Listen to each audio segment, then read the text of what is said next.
પરસાર ભારતબેન વિક્રમભાઈ છે. હું ધોરણ 8 માં અભ્યાસ કરું છું. આજે હું બેટી બચાવો બેટી પઢાઓ વિશે મારા વિચારો રજૂ કરવા માંગુ છું.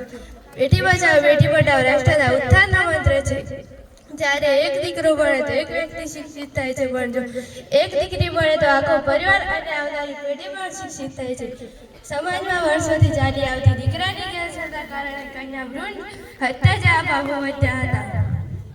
બેટી બચાવો અભિયાનનો મુખ્ય ઉદ્દેશ આવી અનૈતિક પ્રવૃત્તિઓને અટકાવીને દીકરીના જન્મદરને સુધારવાનો છે.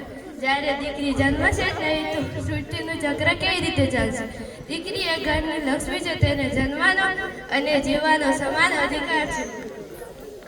સરકાર તો કાયદા અને યોજનાઓ બનાવે છે, પરંતુ આ કાયદાની સાચી સફળતા તો જનતાના હાથમાં છે. આપણે બેટી બચાવો વિશે બેટી બચાવો બેટી પઢાઓ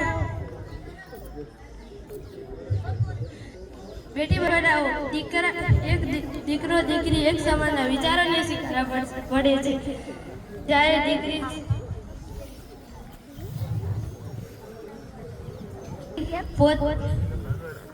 જવાબદારી નિર્માણની ચાવી છે. જો દીકરી સુરક્ષિત થશે અને શિક્ષિત થશે તો દેશ સમુદ્ર બનશે. અસ્તુ. જય જય ભારત.